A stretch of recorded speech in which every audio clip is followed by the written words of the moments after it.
Baik, bismillahirrahmanirrahim.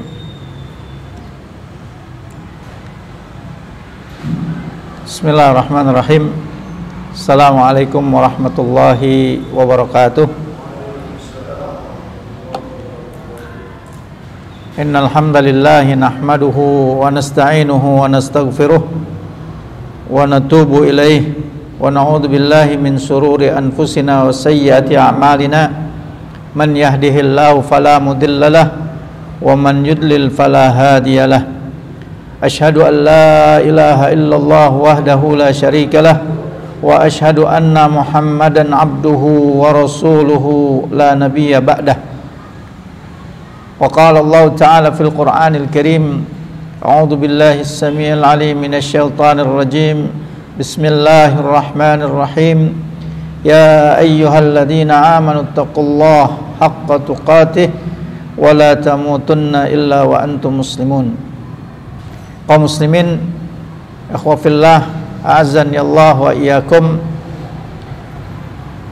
Alhamdulillah, segala puji bagi Allah Subhanahu wa taala yang mengumpulkan kita di tempat yang mulia ini, dan semoga kita di tempat ini mendapatkan keberkahan dan kebaikan yang banyak insyaallah. Ikhwas sekalian, alhamdulillah, hari ini tema kita adalah tentang berlemah lembut terhadap keluarga. Tema tentang kasih sayang dan kelemah lembutan dalam bergaul, berinteraksi antar kita secara umum, maka hal itu disebutkan di banyak ayat-ayat Al-Qur'anul Karim. Ya. Jadi kasih sayang dan kelemah lembutan itu bukan cuma hanya batasan pada orang-orang terdekat dengan kita saja, atau bukan hanya sekedar dilaksanakan kepada orang-orang yang kita cintai saja, tapi secara umum dia adalah bagian dari husnul khuluq, bagian dari akhlak-akhlak mulia dalam Islam, yang itu dilaksanakan secara umum dalam semua kehidupan kita bersama siapapun, hatta bersama orang-orang yang tidak menyukai kita sekalipun. Ya. Dan berkasih sayang, berlemah lembut itu, atau ar-rifq dalam bahasa syariatnya, atau layyin, adalah dalam segala aspek ketika kita berinteraksi dengan sesama kita. Sesama kita maksudnya adalah berinteraksi antara seorang dengan orang lain, baik dalam perkataan maupun dalam tindakan perbuatan. Jadi bukan cuma sekedar tutur katanya saja yang lemah lembut, kata-katanya yang manis didengar, tapi kejam dalam tindakan. Ada juga yang demikian. Atau sebaliknya, ada orang yang ketika bertindak, melakukan sesuatu perbuatan atau bersikap terhadap orang lain, dia baik, ya, tapi di sisi lain ucapannya terkadang melebihi batasan-batasan, atau yang kita katakan tadi, jauh dari akhlak karimah, akhlak yang mulia. Maka Allah Subhanahu wa taala di dalam ayat-ayat Al-Qur'an ketika memerintahkan Rasulnya sallallahu alaihi wasallam, manusia termulia yang diutus ke muka bumi ini untuk menunjuki jalan Allah, jalan syariat, maka memerintahkan dan menghiasi Rasulnya sallallahu alaihi wasallam dengan akhlak-akhlak yang mulia. Dan salah satu akhlak mulia atau bagian dari akhlak mulia yang dikatakan tadi, husnul khuluq, adalah berlemah lembut dalam berkata-kata dan bertindak. Kalau kita lihat ayat Al-Quran yang paling besar, yang sering kali dijadikan sebagai bahan dalam pembahasan tentang Husnul khuluq adalah ayat dalam surat Al-Qalam ayat keempat, di mana Allah Subhanahu wa taala berfirman, wa innaka la'ala khuluqin azim. Sungguh engkau ya Rasulullah sallallahu alaihi wasallam, Muhammad sallallahu alaihi wasallam, berada dalam akhlak yang mulia, akhlak yang Allah Subhanahu wa taala hiasi pada diri beliau sallallahu alaihi wasallam, akhlak Islam. Bahkan ketika Aisyah mengatakan akhlak Rasulullah sallallahu alaihi wasallam adalah Al-Qur'an, bahwa apa saja yang Allah Subhanahu wa taala telah berikan dan perintahkan kepadanya merupakan akhlak-akhlak yang sangat tinggi, akhlak-akhlak yang sangat agung.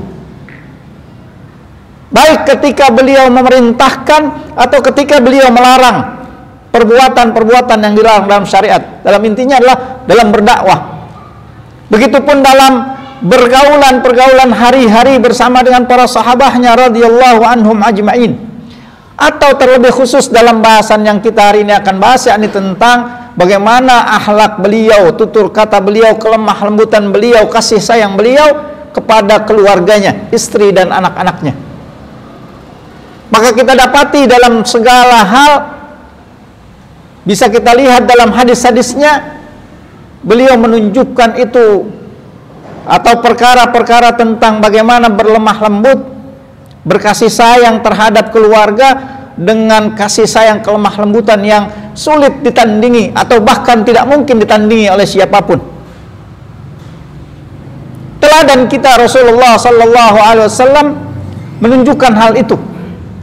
Maka bagaimanapun kondisi kita, sekeras apapun atau bagaimanapun tabii atau kondisi kita hari ini yang ada telah Allah Subhanahu wa taala berikan, maka sudah seharusnya terus kita usahakan dan terus kita upayakan untuk bagaimana terus kita mencontoh Rasulullah sallallahu alaihi wasallam, walaupun terkadang memang terasa sangat berat dan sangat sulit ya untuk kita bisa melaksanakannya. Tapi sebagai seorang yang meneladani beliau, menjadikan beliau sebagai teladan dalam ketaatan kepada Allah Subhanahu wa taala dan segala sisi kehidupan kita, maka usaha dan upaya itu tidak boleh berhenti. Walaupun sekarang mungkin masih terkadang kita belum bisa berlemah lembut terhadap keluarga kita.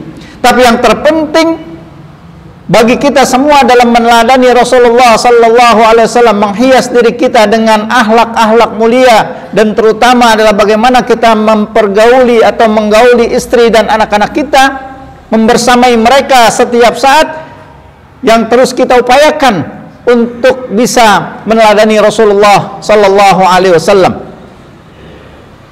Bahkan kalau seandainya Rasulullah sallallahu alaihi wasallam, yang tentu ini juga kepada kita khitabnya, berkeras, berbuat kasar, berbuat sesuatu yang tidak merupakan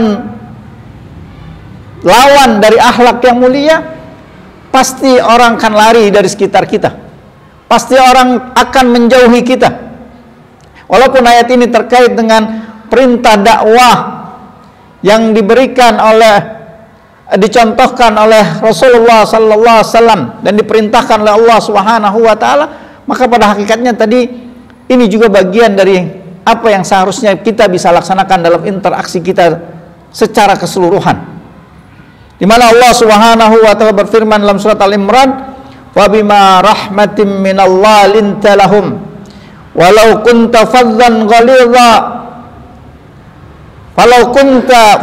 ghalidhal qalbi lan faddu min haulik." Dengan sebab rahmat Allah Subhanahu wa taala, maka engkau ya Rasulullah sallallahu alaihi wasallam berlemah lembut terhadap mereka.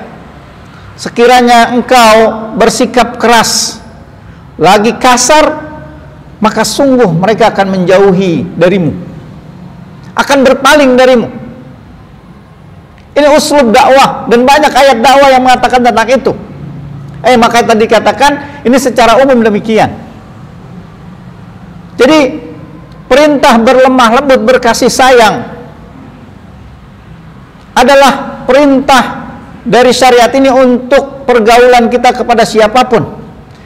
Dan dalam Islam, maka kondisi atau keadaan atau hubungan yang lebih dekat, jika itu perintah, maka perintah kepada orang-orang yang lebih dekat hubungannya, lebih dekat nasabnya, lebih dekat pergaulannya, maka perintah itu ditekankan lebih kuat lagi. Ya. Begitupun Rasulullah Sallallahu Alaihi Wasallam sebelum diperintahkan berdakwah kepada yang lain, maka diperintahkan untuk mendakwahkan keluarga terdekat beliau. Ya. Nah, ketika Allah Subhanahu wa taala memerintahkan Rasulullah sallallahu alaihi wasallam untuk bersikap berlemah lembut terhadap keluarganya, maka Rasulullah sallallahu alaihi wasallam pun mengingatkan kepada kita semua, kaum muslimin, siapapun mereka yang mengatakan diri mereka mencintai Rasulullah sallallahu alaihi wasallam, ingin menjadikan beliau sebagai teladan dalam segala hal, maka kalau kita lihat ada hadis yang diriwayatkan oleh Imam Bukhari dan Imam Muslim, bagaimana Rasulullah sallallahu alaihi wasallam mengingatkan kepada kita semua, ya, istausu bin nisa, berbuat baiklah kalian kepada keluarga kalian, kepada istri-istri kalian. Nah, perintah ini kalau kita lihat realita hari ini, maka perintah ini satu hal yang kalau dilihat hari ini adalah satu hal yang sangat seharusnya kita perhatikan. Kondisi di mana seorang suami di banyak kesempatan, di banyak kejadian yang kita lihat, kita dengar, sudah menjauh dan sangat jauh dari akhlak-akhlak yang sangat mulia dalam mempergauli atau berinteraksi dengan keluarganya, terutama dengan istri-istri mereka. Bagaimana kita dapati ada seorang suami yang tega mengucapkan kata-kata kotor untuk istrinya. Bukan cuma kata-kata tadi, perbuatan, sampai ada yang memukul. Bahkan tidak sedikit kita dengar kejadian atau kita lihat kejadian sampai seorang suami memunduh istrinya. Na'udzubillah min dzalik. Padahal perintahnya dikatakan oleh Rasulullah tadi, istausu bin nisa, ya, berbuat baiklah kalian kepada istri-istri kalian, pada perempuan, kepada keluarga kalian. Kenapa diperintahkan untuk berbuat baik? Karena asal dari penciptaan seorang wanita itu sesuatu yang disebutkan dalam hadis ini, fitrahnya dalam kondisi yang harusnya kita berikan banyak nasihat kepada mereka. Ya, dalam hadis ini dikatakan, fa innal mar'a khuliqat min dila'in. Sesungguhnya para wanita itu diciptakan dari tulang rusuk. Wa inna a'waja syai'in minad dila' a'lahu. Bahwa tulang rusuk yang paling bengkok adalah bagian atasnya. Dan dari situlah penciptaan wanita yang Allah Subhanahu wa taala ciptakan mereka kondisinya. Ya. Fa in dhahabta tuqimuhu kasartahu. Jika engkau paksa atau engkau keras atau engkau melebihi standar-standar syariat yang diberikan untuk meluruskannya, maka bukan lurus kondisinya, tapi apa? Akan mematahkannya. Dan wa in taraktahu, jika engkau diamkan, maka dia tetap akan dalam kondisi kebengkokannya. Maka diingatkan oleh Rasulullah sallallahu alaihi wasallam, fastausu bin nisa, berbuat baiklah kalian kepada keluarga kalian. Maksudnya nasihati mereka dengan cara-cara yang diajarkan oleh Rasulullah sallallahu alaihi wasallam. Nasihati mereka dengan nasihat-nasihat, kata-kata terbaik dari setiap kita. Tidak pantas bagi seorang laki-laki yang memiliki kekuatan lebih, yang memiliki posisi lebih, dan memiliki lebih dari apa yang dimiliki oleh istrinya atau keluarganya, berbuat kezaliman. Karena kezaliman dari orang yang lebih di atas, maka itu adalah kezaliman yang amat besar di sisi Allah Subhanahu wa taala. Jadi hak mereka mendapatkan kebaikan akhlak terbaik dari kita, akhlak terpuji dari tutur kata dan perbuatan-perbuatan yang harusnya kita lakukan. Walaupun memang kita katakan tadi, kondisinya di antara kita semua kebanyakan berbeda-beda dan kebanyakan kita belum bisa melaksanakannya dengan baik. Tapi upaya, usaha maksimal dan seoptimal mungkin harus terus kita lakukan. Jadi tidak bisa beralasan dengan saya memang orangnya demikian, gitu ya. Wah, saya adalah orang yang sulit berkata-kata pelan atau sulit berkata-kata dengan manis dengan baik, gitu. Tapi terus berusaha dan terus berdoa di hadapan Allah Subhanahu wa taala untuk menghiasi perkataan kita dan perbuatan kita dengan akhlak-akhlak yang mulia, kelemah lembutan. Kondisi yang hari ini kita saksikan demikian adanya, ini seharusnya lebih memberikan ketakutan buat kita. Jangan-jangan atau bisa jadi hal-hal buruk yang tadi digambarkan bisa menimpa setiap kita, naudzubillah min dzalik. Karena kebiasaan, karena keadaan kondisi kita yang tidak mau merubah, melaksanakan kebaikan-kebaikan dalam keluarga kita, berbuat baik dalam keluarga kita, ya. Maka itu ingat terus tentang pesan dari Rasulullah sallallahu alaihi wasallam tadi. Dan bahkan dalam ayat yang lain dikatakan atau hadis lain dikatakan oleh Rasulullah sallallahu alaihi wasallam, akmalul mu'minina imanan ahsanuhum khuluqa, bahwa orang mukmin yang paling sempurna keimanannya, yang paling baik akhlaknya, yang paling tinggi akhlaknya. Wa khiyarukum khiyarukum linisaihim, dan sebaik-baik kalian adalah yang paling baik terhadap keluarganya. Jadi kebaikan seorang terhadap keluarganya bagian dari iman yang harus kita terus upayakan dan terus usahakan, ya. Dan kata Rasulullah, aku yang paling baik terhadap keluarga, selalu terdepan contoh teladan kita. Dan bagaimana seharusnya ini menjadi motivasi kuat buat kita untuk terus melaksanakannya. Ciri tanda keimanan, naiknya keimanan seorang, menambah kesempurnaan keimanan seseorang adalah baik kepada keluarganya. Dan ini adalah cermin dalam sebuah ayat yang Allah Subhanahu wa taala telah perintahkan kepada kita para suami, ya. Dalam surat An-Nisa Allah Subhanahu wa taala berfirman, wa ashiruhunna bil ma'ruf, pergaulilah mereka, berinteraksi dengan mereka, istri-istri kita, keluarga kita dengan ma'ruf, ya.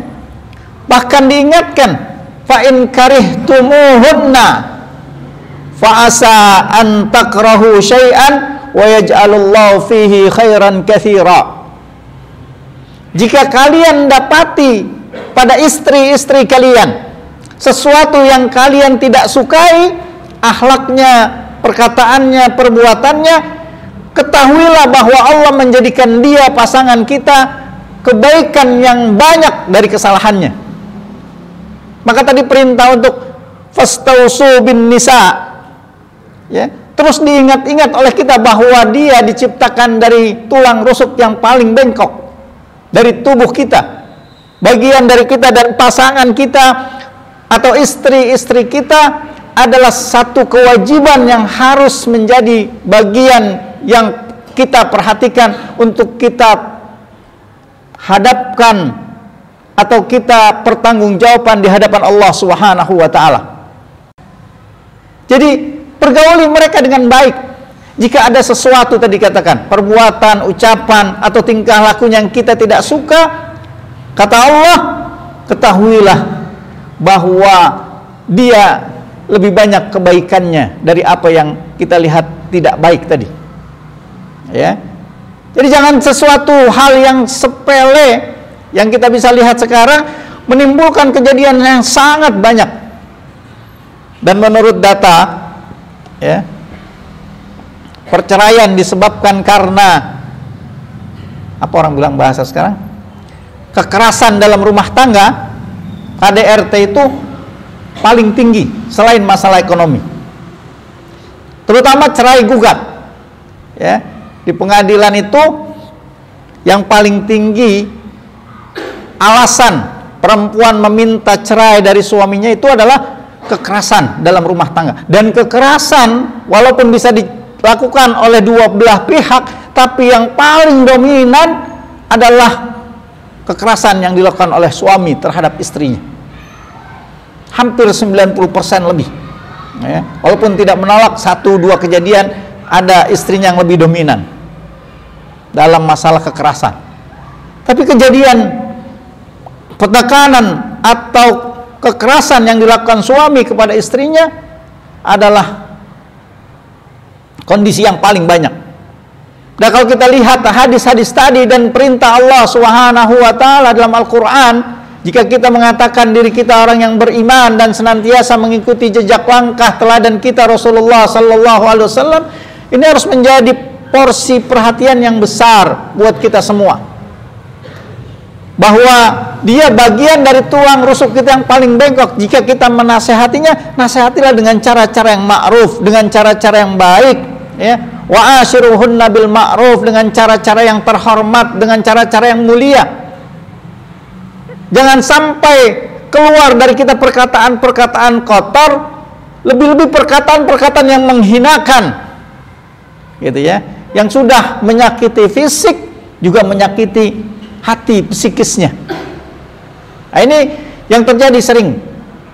Maka itu ketika Allah Subhanahu wa taala melalui lisan nabinya sallallahu alaihi wasallam mengatakan tentang keimanan, kesempurnaan iman seseorang, ya, naik dan menjadi tinggi imannya, bagian dari apa yang bisa menaikkannya itu adalah akhlak. Dan akhlak seseorang, kebaikan seorang kepada keluarganya adalah bagian akhlak mulia yang bisa menyempurnakan bagian dari imannya. Karena kita tahu bahwa iman itu berderajat, bertingkat-tingkat. Maka tangga-tangga, elemen-elemen, faktor-faktor yang bisa meningkatkan iman, salah satunya adalah bagaimana kita berbuat baik kepada keluarga kita. Dan perbuatan baik itu tadi dikatakan melalui lisan yang lemah lembut, ya, atau dengan perbuatan-perbuatan yang baik, tidak mengkasarinya, tidak memukulnya, lebih-lebih memukulnya pada tempat-tempat yang sangat terlarang dalam syariat, lebih-lebih perbuatan yang melampaui itu semua, ya, sampai ada yang tadi, ya, membunuhnya, naudzubillah min dzalik. Itu kejadian yang sangat luar biasa, yang tidak boleh seharusnya seorang muslim terjadi tentang itu jika dia memang merasa ingin menyempurnakan keimanannya, menambah derajat keimanannya, bertambah tinggi dalam keimanannya. Perhatikan hal tersebut. Maka dikatakan oleh Imam Al-Hulaimi rahimahullah bahwa hadis ini menunjukkan bahwa baiknya akhlak merupakan bagian dari iman, dan hilangnya hal itu dari seorang hamba merupakan tanda kurangnya iman. Jadi bukan cuma sekedar akhlak yang baik itu ajalah pujian yang akan diberikan oleh orang, tidak, dia tanda iman seseorang. Ya, makin baik dia kepada keluarganya, bertambah baik imannya, elemennya, ya, faktor, salah satu bagian dari faktor-faktor yang dapat meningkatkan keimanan atau menurunkan keimanan seorang adalah perbuatan baik dan perbuatan buruk seorang kepada keluarganya, terutama istrinya.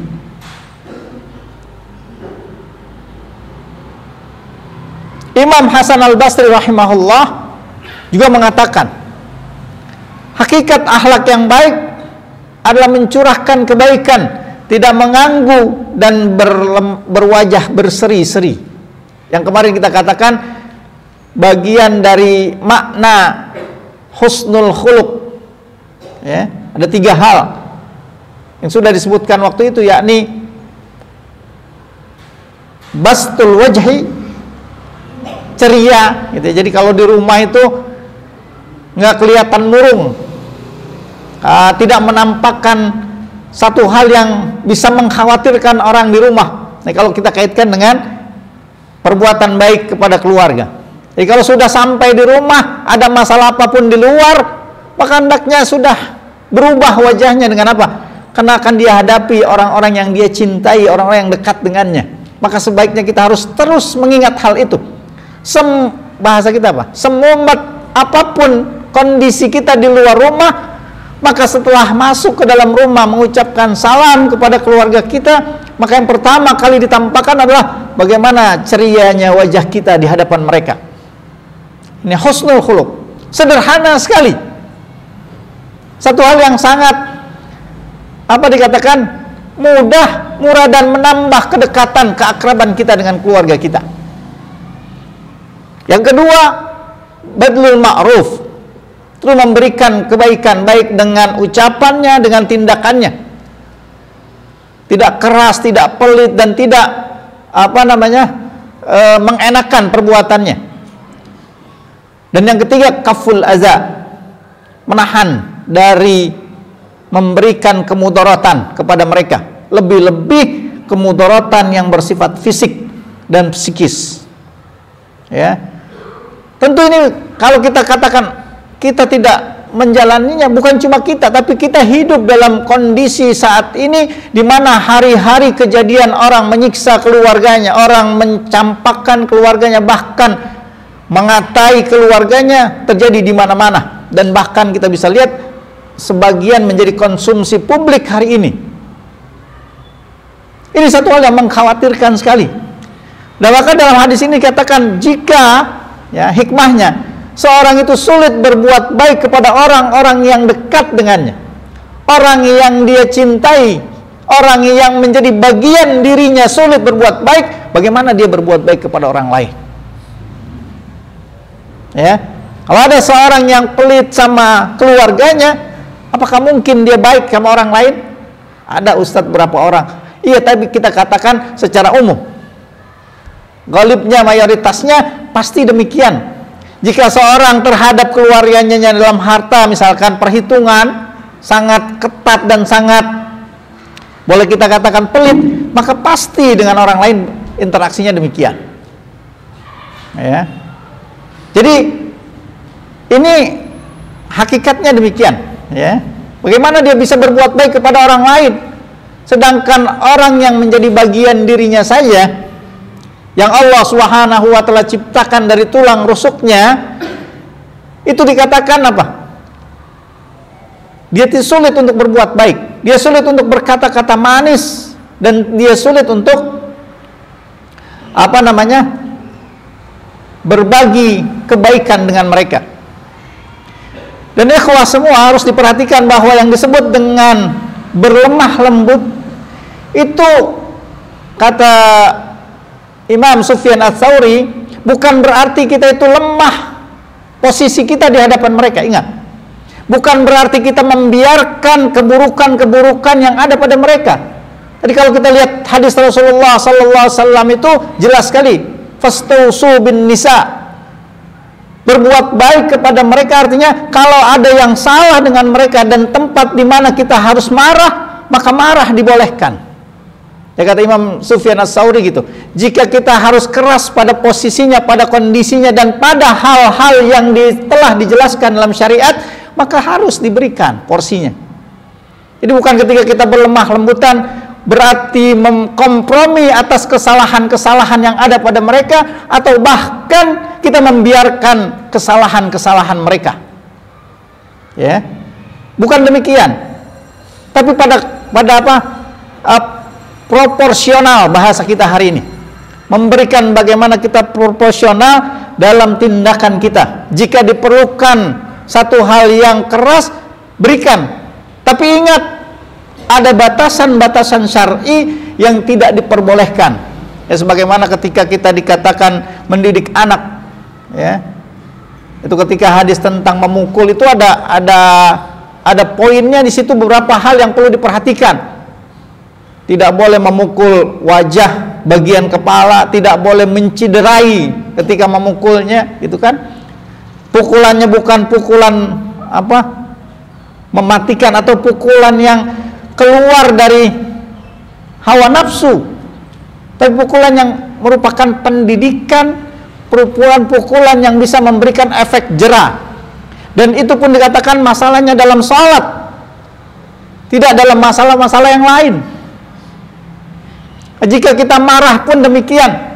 Maka ketika kita melihat satu hal pada diri istri kita salah, pada anak-anak kita salah, maka boleh memarahinya, tapi ingat, jangan keluar kata-kata yang tidak pantas, bahkan kata-kata yang sangat kasar, kotor, atau bahkan kata-kata yang dilarang dalam syariat kita. Begitu, ya. Dan itu pun pada masalah-masalah yang pokok, bukan masalah-masalah yang sangat sepele yang kita bisa lihat hari ini. Masalahnya sepele, akibatnya sangat besar dan berat sekali dalam kehidupan rumah tangga. Kalau dikatakan dalam ayat tadi, wa ashiruhunna bil ma'ruf, pergauli mereka dengan baik, dan jika kalian dapati hal yang kalian tidak sukai, niscaya Allah telah menjadikan mereka itu kebaikan yang sangat banyak. Kita lihat hari ini betapa orang mudah menjatuhkan tindakan hukuman, bahkan pukulan dan hal yang lebih dari itu kepada istri dan anak-anaknya, dengan sebab mereka melakukan perbuatan-perbuatan yang salah di matanya dalam hal-hal yang sepele, gitu. Hal-hal yang ringan, yang seharusnya banyak kita maklumkan kepada orang lain, yang harusnya banyak kita berikan udzur kepada orang lain. Jangankan istri, anak, keluarga kita, kepada orang lain yang kita tidak kenal saja, yang tadi kita katakan husnul khuluq, bahwa kita harus banyak memaklumi apa yang terjadi kondisinya pada orang terhadap perbuatannya kepada kita semua. Lalu bagaimana dengan orang-orang yang kita cintai? Bagaimana dengan orang-orang yang jadi bagian dari kehidupan kita semua? Kalau mereka tertuduh dalam hal apapun, ya, baik tertuduh di tengah masyarakatnya atau bahkan dalam agamanya, maka ketahuilah bagian tanggung jawab ada juga pada diri kita masing-masing. Karena kita kepala keluarga, karena kita seorang suami bertanggung jawab pada istri kita, dan kita seorang bapak yang punya tanggung jawab dan akan dimintai tanggung jawabannya di hadapan Allah Subhanahu wa taala. Maka berbuat baiklah kepada mereka semaksimal dan seoptimal mungkin. Jangan jadikan alasan bahwa kita memang sudah begini dari sananya, ya. Jangan jadikan alasan bahwa Allah telah menjadikan kita, gitu ya, dengan fitrah kita demikian, tidak, gitu ya. Tapi maksimallah dalam melakukan perbuatan-perbuatan baik, terutama kepada orang-orang yang kita cintai. Hiasi akhlak kita dengan akhlak-akhlak terpuji. Marah boleh dan bisa kita berikan, tapi pada tempatnya yang sudah Allah Subhanahu wa taala, syariat Islam ajarkan kepada kita semua. Mudah-mudahan Allah Subhanahu wa taala memberikan hidayah agar kita semua dapat berbuat baik kepada istri-istri dan keluarga kita semua, terutama dalam hal ucapan dan perbuatan. Dan semoga Allah Subhanahu wa taala menjadikan kita keluarga yang sakinah, mawaddah warahmah, dan Allah Subhanahu wa taala memberikan kita, karuniakan kita semua keluarga yang saleh dan salehah. Amin ya rabbal alamin. Ini mungkin yang bisa disampaikan teman-teman sekalian, mudah-mudahan bermanfaat. Allahu a'lam. Sallallahu ala nabiyina Muhammad wa ala alihi wa sahbihi wasallam. Subhanakallahumma bihamdika asyhadu an la ilaha illa anta astaghfiruka wa atubu ilaik. Assalamualaikum warahmatullahi wabarakatuh.